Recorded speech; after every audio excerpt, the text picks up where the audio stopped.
시간여행 드라마나 초능력이 나오는 드라마를 보면 주변에 아무것도 모르는 친구에게 진실을 말하는 장면이 나온다.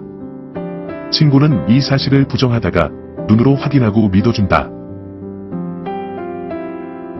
드라마 시그널에서는 과거와 현재가 무전기로 연결된다. 형사는 아무도 믿지 않는 이야기로 동료에게 다가가지만 결국 한 가지 단서를 통해 진실임이 드러난다. 나는 그 장면을 볼 때마다 생각한다. 나라면 믿을 수 있을까?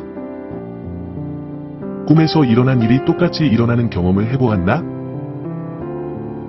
나의 어머니가 전화를 해서 내가 배가 아프다고 말하는 꿈을 꿨다고 했다.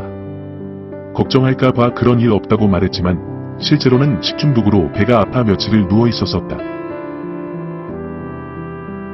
우연히 만난 지인과 커피숍에서 커피를 마시던 꿈을 꾸고 똑같이 커피숍에서 그 사람을 만난 경험이 있다. 커피숍을 지날 때 문득 그 사람을 만날지도 모른다는 생각을 했었다. 그리고 실제로 그 사람을 만났다. 만약 꿈을 꾸지 않았다면 그냥 지나쳤을 것이다. 아이가 자전거를 멀리서 타고 있었다. 마음속으로 넘어져라라고 생각하는 순간 자전거를 돌려 나에게 다가와 자전거를 넘어뜨린다. 그리고 나를 보며 그 아이가 웃으며 말했다. 넘어졌다.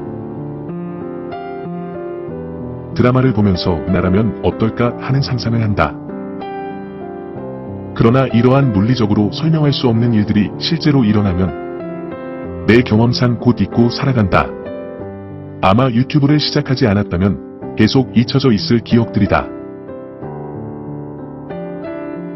유튜브에는 전생을 기억하는 아이들의 이야기와 죽음의 순간에 일어나는 많은 미스터리한 얘기들로 넘쳐난다. 거짓말이거나 착각이거나 우연이거나 죽기 전 뇌에 공급되는 산소나 혈액 부족이 원인일 수도 있다.